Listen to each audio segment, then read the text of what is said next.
Olá, tudo bem com você? Você torcedor do Flamengo, você torcedora do Flamengo, torcedor do São Paulo, torcedora do São Paulo. Vamos falar sobre o que aconteceu no Maracanã, afinal de contas. Evidentemente que houve uma grande goleada do Flamengo, houve uma grande vitória do Flamengo e houve, sim, um grande apagão do São Paulo, uma grande derrota do São Paulo também. Mas é sempre importante a gente pontuar isso. Antes de quaisquer outras coisas, importa muito que pontuemos este detalhe. O Flamengo venceu o São Paulo. Né? E o Flamengo venceu muito mais o São Paulo do que o São Paulo perdeu do Flamengo. Não dá para discutir os méritos incontestáveis do rubro-negro nessa vitória. Numa live que fiz ontem, inclusive, pós-jogo, muitos torcedores do Flamengo entraram na live e falaram: você tá falando aí que o São Paulo teve apagão? O São Paulo não teve apagão coisa nenhuma, foi o Flamengo que conseguiu tal. Uma coisa pode conviver perfeitamente com a outra. Não dá para falar que uma equipe que toma muitos gols em alguns minutos da partida não sofreu um apagão. É evidente que o São Paulo sofreu um apagão, sim. É o que acontece quando os jogadores de uma equipe se perdem completamente no jogo, se desconectam completamente com o que está acontecendo dentro de campo. E muitas coisas passam também a acontecer para o adversário, favorável ao adversário e contra essa equipe que sumiu da partida. E foi justamente o que aconteceu. Se isto não é apagão, invente um nome. Inventem um nome para isso. É claro que foi um apagão. Este é um ponto. O outro ponto que a gente pode associar a essa ideia é de que o apagão que o São Paulo sofre é muito mérito do São Paulo, mas também é mérito do Flamengo. O Flamengo também potencializa esse apagão que o tricolor do Morumbi sofre no Maracanã. Tá tudo bem agora? São Paulo sofreu seu apagão, é evidente que sofreu, mas o Flamengo também ele é responsável por isso, porque ele potencializa também isso com o seu jogo, o jogo que funcionou muito bem no segundo tempo, sobretudo por causa do quê? Das suas individualidades. Falemos um pouco, então, desse jogo a partir da perspectiva do Flamengo, ok? E depois, sob a perspectiva do São Paulo. Do ponto de vista do Flamengo, o Flamengo teve aí um grande resultado, mas o Flamengo também apresentou em muitos momentos do jogo problemas. E veja só, a gente está numa realidade aqui do futebol do Brasil em que quando uma equipe vence, e sobretudo quando vence de goleada, né, o torcedor ele só vê realmente essa goleada. Ele não vê os erros da sua equipe. Evidentemente que ele não vê. Ele tem todo o direito de embarcar no oba-oba. Ok, não tem nenhum problema nisso. Tá correto. O problema é quando profissionais também fazem isso. E acho que o jornalismo no Brasil, o jornalismo esportivo no Brasil é muito responsável pela decadência que acontece no futebol brasileiro. Não é só técnico, não é só jogador, não é só clube, não é só dirigente. O jornalismo esportivo no Brasil também é muito responsável pela decadência que vive o futebol brasileiro. Quer um exemplo? Quando a equipe vence, em geral, quase todos os jornalistas conhecidos embarcam no mesmo oba-oba do torcedor. Ou seja, só vê o lado bom, só vê o que a equipe fez, só vê os gols, né, a goleada, não vê, por exemplo, que a equipe tem problemas também. Qual é o momento melhor para criticar uma equipe? É quando ela perde ou quando ela ganha? O melhor momento talvez seja mesmo quando a equipe vence um adversário e até mesmo quando vence de forma brilhante. Por quê? Porque se a equipe conseguiu vencer, e sobretudo quando consegue vencer de goleada, o torcedor está muito feliz naquele momento, ele vai conseguir absorver com mais tranquilidade, né, as críticas construtivas, e tem de ser construtivas, à sua equipe. Ele não vai importar tanto, porque ele vai ver o resultado e vai ficar feliz. Okay, e talvez esse seja o melhor momento para você elaborar uma crítica construtiva para uma equipe que consegue grandes resultados, mas apresentando sim problemas ali do seu jogo e problemas que precisam ser sanados, porque num certo momento eles vão potencializar, não uma vitória ou outra, vão potencializar provavelmente um resultado negativo, ok? O momento de você criticar quando a equipe perde, aí fica fácil. Também fica fácil para esses jornalistas oba-obas, né? Porque aí ele tá vendo o que todo o torcedor tá vendo. Mas o torcedor já tá machucado. Se o cara também critica nessa hora, ajuda ainda mais o torcedor a sofrer, né? Então o que acontece? No momento que vence, importa muito que aponte ali os problemas que a equipe tem para que ela evolua. É a crítica construtiva. E muita gente me criticou ontem na live também, porque eu estava apontando alguns problemas do Flamengo. Eu vou apontar mesmo. Eu não vou entrar nesse oba de jornalismo não, gente. Jornalismo esportivo não. E se vocês não curtirem meu canal, não curtirem meu tipo de crítica, então vão continuar assistindo esses caras aí que ajudaram vocês a não entender o que acontece dentro de campo. Este canal aqui, ele nasce na prática há 10 meses com o objetivo supremo de fazer com que você, torcedor, entenda o que acontece com o jogo da sua equipe a partir de dentro de campo, para que você se liberte. Cada vez mais, fique autônomo da opinião desses péssimos profissionais do jornalismo que não ajudam você a entender o jogo. ok? Então o Flamengo cometeu sim erros na partida, né? Erros coletivos. O Flamengo conseguiu uma grande vitória, mais uma vitória de um tempo. No primeiro tempo o Flamengo teve alguns problemas, em boa parte do segundo também teve alguns problemas coletivos que precisam ser sanados. O Flamengo, por exemplo, teve problema de entender o jogo no primeiro tempo. O Flamengo teve problema, por exemplo, na ocupação dos espaços. O Flamengo teve problema na transição para o campo de ataque. O Flamengo teve problema, sobretudo, problema de criação de jogo. O Arrascaeta ficou extremamente sobrecarregado na criação no primeiro tempo, boa parte do segundo também. E não é possível que isso aconteça em outros momentos, porque se o jogador ficar só ele responsável pela criação, ele pode receber uma boa marcação e aí não tem criação da equipe. Ainda assim, houve criação no primeiro tempo, né? E a equipe conseguiu aí até boas finalizações. Ok. O Flamengo também continuou a apresentar problemas no jogo aéreo. E o gol do São Paulo também acontece por causa disso, ali no começo do segundo tempo. O Renato é responsável por isso? Não, de jeito nenhum. Renato chegou agora, ele não é responsável por esses problemas aí, coletivos do Flamengo. O Flamengo precisa resolver esses problemas coletivos para se tornar uma equipe também coletivamente muito forte. Hoje, o individual, né? O individual do Flamengo potencializa o jogo coletivo da equipe. Mas tem de ser o contrário. Porque quando o contrário funciona, aí a coisa fica muito boa. Então o Flamengo, ele é uma das melhores equipes da América Latina. Mas ele pode se tornar a melhor equipe da América Latina. Isso é possível? Sim. Quando o coletivo for completamente ajustado. Há desajuste nesse jogo coletivo do Mengão. É possível que isso aconteça? Sim. A gente tem o exemplo de 2019, com o Flamengo do Jorge Jesus, em que o coletivo era até mais forte do que o individual. Ali nós não tínhamos uma das melhores equipes da América Latina no Flamengo. A gente é a melhor equipe da América Latina no Flamengo do Jorge Jesus. Isso também pode ser construído pelo Renato, que não tem responsabilidade pelos problemas que a equipe apresenta hoje. Ele não pode ser cobrado por isso, evidentemente que ele pode fazer com que essa equipe evolua também no coletivo. Agora o Renato pode ser responsável sim pelas goleadas que a equipe já está aplicando nos seus adversários, com exceção evidentemente do jogo contra o Defensa e Justicia lá na Argentina. Então ele é responsável sim. E aí no que a gente pode responsabilizá-lo positivamente por essas goleadas? Acho que no trato com os jogadores. Na leveza que ele gera para os jogadores do Flamengo, né, sobretudo ali no setor de ataque, no trato mesmo refinado ali, boleiro que seja, com os jogadores, acho que isso ajuda demais. Algo que o Rogério Ceni não conseguia fazer. O Rogério Ceni definitivamente parece não ter essa linguagem para jogadores mais craques, né? Ele consegue empoderar jogadores tecnicamente mais limitados, mas os grandes jogadores parece que ele não consegue nem conversar com eles direito. Renato, nesse sentido, um grande avanço em relação ao Ceni.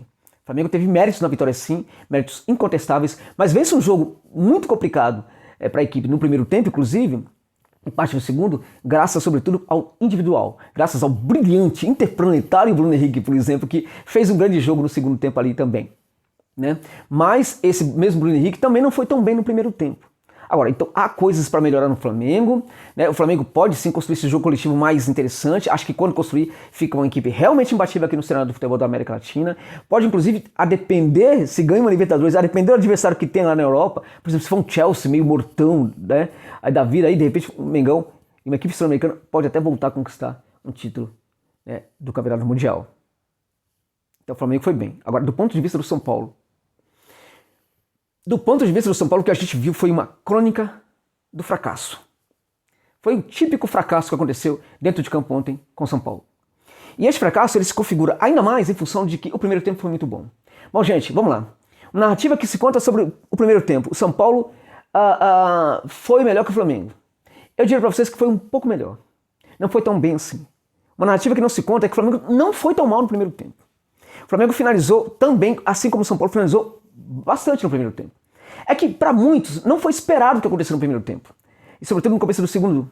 Não foi muito esperado. Então as pessoas não esperavam por aquele São Paulo fazendo aquele tipo de jogo contra o Flamengo. Então o que se espera do Flamengo é muita coisa. Então quando o Flamengo não entrega muito, então a crítica é muito severa. A equipe não conseguiu ir bem como em outras jornadas, mas eu não concordo que a equipe foi mal no primeiro tempo.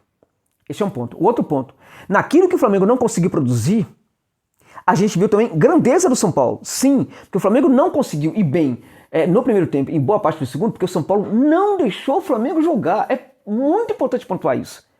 Houve grandeza do São Paulo também em impedir o Flamengo de jogar. Não é que o Flamengo foi tão mal assim. O Flamengo não conseguiu jogar também por causa do adversário, porque enquanto jogou bola, jogou bem, não foi mal. São Paulo foi muito bem. A mentira do caso é que o Flamengo foi muito mal. Eu discordo. Acho que o São Paulo, né, tirou esses espaços muito bem do Flamengo e dificultou a vida do rubro-negro. Mas o São Paulo foi realmente muito bem no primeiro tempo nesse tipo de jogo, tirar espaço, avançar com as suas linhas, uma progressão muito bem ordenada, inclusive. Surpreendente até. Mas o grande problema do jogo foi a esperança depositada na alma do torcedor tricolor, nas emoções do torcedor tricolor. Porque o torcedor começava a acreditar já no começo do segundo tempo, sobretudo quando fez o gol. Começou a acreditar que não somente poderia empatar, como poderia vencer o Flamengo. Então a equipe do São Paulo levou o torcedor a acreditar piamente de que poderia ter um grande resultado no Maracanã. E quando o torcedor praticamente aceitou que isso poderia acontecer, então veio o balde de água fria, né? E acho que aí configura mesmo um fracasso. Como é que uma equipe consegue fazer um tipo de jogo daquele no primeiro tempo e em boa parte do segundo, muda completamente da água pro vinho? O que está acontecendo com o mental desses jogadores? É inexplicável. Realmente inexplicável. As alterações, vamos lá. O Crespo foi muito bem na leitura do jogo. Levou o São Paulo muito bem para enfrentar o Flamengo. A gente fez isso no começo do jogo, gente. Como a equipe jogou. No segundo tempo também. Ele também, na minha opinião, não foi muito feliz. Tem alguns problemas aí que ele pode se responsabilizar perfeitamente por eles também. Tem uma outra alteração, mas acho que isso muito menos. Porque o cara, ele tem de poupar o elenco, gente. Não tem jeito, tem de poupar. Por que ele tem de poupar? Porque não pode ser uma equipe titular só. Cadê os reservas de qualidade? Cadê os jogadores que não chegaram? Cadê os reforços? Cadê um volante? Precisa de 2 agora, não de 1. Cadê os zagueiros canhoto? Não chegou até hoje. Cadê o centroavante? É assim, lenga que nunca contrata. Esses caras que ficam aí especulando, vaza a informação de dentro do clube, né, para torcedor não ficar criticando muito eles. E cadê a contratação? Cadê as contratações, na verdade? Então é claro que o Crespo vai precisar poupar jogadores mesmo. Não tem jeito. Né? Talvez ele poupe errado um outro jogador, talvez ele leve a campo um outro jogador, mas ele vai fazer o quê? Olha pro banco do São Paulo. O Igor Vinícius, por que esse cara ainda joga no São Paulo? Eu também concordo. Por que esse cara ainda joga no São Paulo? Ele não pode ser nem reserva do São Paulo, Igor Vinícius, gente. É uma ofensa para o torcedor. Esse jogador não é questão de ser titular, é ser reserva. Assim como o Vitor Bueno, o morto, sequer deveria estar no São Paulo. Quem foi o responsável pela chegada do Vitor Bueno no São Paulo? Quem foi? Vamos lembrar quem foi. Eu tô falando, esse São Paulo destrói ídolos, Muricy. Toma cuidado, Muricy. Toma cuidado. Né? Toma cuidado porque olha a galera com quem você tá junto aí. Hein? Toma cuidado porque esse São Paulo aí consegue destruir na alma de muitos torcedores alguns dos seus ídolos. Né? Quando eles viram dirigentes. Cuidado. Né? Então, agora, por que ele joga com o Vitor Bueno? Vai jogar com quem? Cadê o centroavante? Não tem centroavante. Por que joga com o Igor Vinícius? Tentou o Orejuela no jogo contra o 4 de julho de Piripiri. Olha a tragédia que foi. Então, não tem ali um lateral tal. Aí você tem 2 reservas. Né? E aí, o cara vai improvisar um outro jogador ali e tal. Ele perde o elenco, gente. Porque ele sabe que ele não pode contar com os dirigentes. Quando ele perder o elenco, ele não vai ter mais nada. Porque ele não tem dirigente trabalhando por ele. Ele só tem os seus jogadores.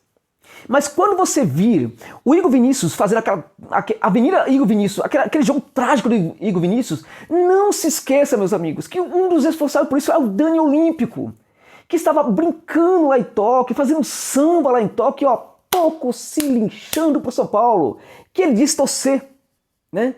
Acho que o torcedor deveria sim fazer uma manifestação, respeitando evidentemente o contexto da pandemia, para exigir a saída desse jogador da equipe. Josa, mas saiu o jogador, aí vai ficar com aqueles... Não, para contratar alguém. Vamos tirar a bunda da cadeira, meus amigos. Vamos contratar alguém. Para de pensar em centroavante de outra esfera, de outro planeta. Entende? Tem centroavantes aí muito barato. Tem o Juan Martín Lucero, por exemplo, do Vélez Sarsfield, que está livre no mercado. Grande centroavante. Chegaria de graça para o Tricolor. Chegaria de graça. Fiz um vídeo falando desses 3 jogadores aí. Né? Enfim, cadê? Então fica pensando, daí não contrata ninguém. Eles são os responsáveis. E o Dani Olímpico, quando ele vai brincar em Tóquio, os dirigentes também são responsáveis por ter sido bunda mole de liberar o Dani Olímpico. Né? Então ficarem com o bundão na cadeira, não tira o bundão na cadeira, né? Só aparece quando a equipe ganha. Só aparece quando a equipe tá de boa, tá na alta, aí aparece, né? Fazer palhaçada, né, ali nas redes sociais. Na hora da dificuldade, cadê o dirigente? Ele desaparece, é uma vergonha. Dirigentes do São Paulo são uma vergonha. Esse grupo de cardeais aí que acha que o São Paulo ainda tá vivendo a época do Tele. Vergonhoso que estão fazendo pelo São Paulo esses caras. E quando você critica o Crespo, você tem todo o direito de ver problemas no técnico São Paulino sim. E eu vejo um problema assim. Como um bom técnico, que eu ainda acho que ele é, Ele precisa dar um jeito nesse jogo aéreo do São Paulo. E isso também é responsabilidade dele. Ah, não tem tempo para treinar uma ova. Tem de resolver isso. Não pode a equipe ficar levando tanto gol assim na bola aérea. Isso é responsabilidade, sim, do treinador. O zagueiro pode ser ruim? Tira o zagueiro, cara. Tira o zagueiro, manda ele fazer treinamento lá de tempo de bola para melhorar. Mas o técnico é sim responsável se a equipe leva muitos gols na bola aérea. Agora, vamos lá, né? Dentro de campo, uma palhaçada. A defesa do São Paulo, o seu Arboleda, inclusive, em um dos gols do Bruno Henrique, ele vira as costas. No primeiro gol do Flamengo, vem um escanteio para dentro da área. O Flamengo tinha, gente, simplesmente 2 jogadores dentro da área. 2. Um outro entra depois quando a bola já chega, por elevação dentro da área. 2. O São Paulo tinha 7. Com o Volpi, 8 jogadores. Pensa nisso. Pensa na barbaridade que foi esse lance. 8 jogadores dentro da área, nenhum deles protege o primeiro pau. É algo tão primário, mas tão primário, tão elementar, que se fosse outro contexto, em outra equipe ou em outro contexto no São Paulo, poderíamos perfeitamente suspeitar que esses caras querem derrubar o técnico. Porque não é possível. A gente está falando de jogadores experientes, está falando de Miranda, Arboleda, um monte de gente experiente ali. Nenhum protegeu o primeiro pau, facilitando completamente a vida do flamenguista na hora do gol. E outras jogadas também, bastou levantar a bola que todo mundo treme. Os caras não combatiam, os caras não mordiam, os caras não atacavam, os caras não faziam nada.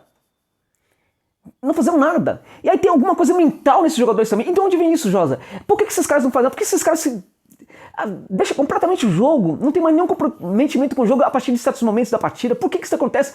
Por causa dos dirigentes bunda moles, que não cobram esses caras. Pagam um salário muito bom para eles, mas não tem cobrança. A vida de qualquer jogador do São Paulo, seja titular absoluto, seja jogador experiente, como também os garotos de Cotia, é tudo muito fácil, meus amigos. É tudo muito fácil, porque os caras só ganham. Não tem cobrança nenhuma. Não há cobrança para esses caras. Se tivéssemos públicos no Morumbi, provavelmente a torcida ainda conseguiria intervir um pouquinho, né? Cobrando, vaiando, fazendo o que e tal. Mas como não tem, cabe aos dirigentes ampliar a cobrança ao jogador. Eles não fazem isso. O departamento de futebol do São Paulo é uma vergonha. É vergonhoso o departamento de futebol do São Paulo. E eles também são muito responsáveis pelo que aconteceu ontem no Maracanã. São Paulo perdeu muito feio por causa dos seus erros, por causa do seu apagão. O Flamengo ganhou muito bem, também por causa das suas individualidades e também porque soube também ajudar esse São Paulo a se apagar dentro de campo. É isso.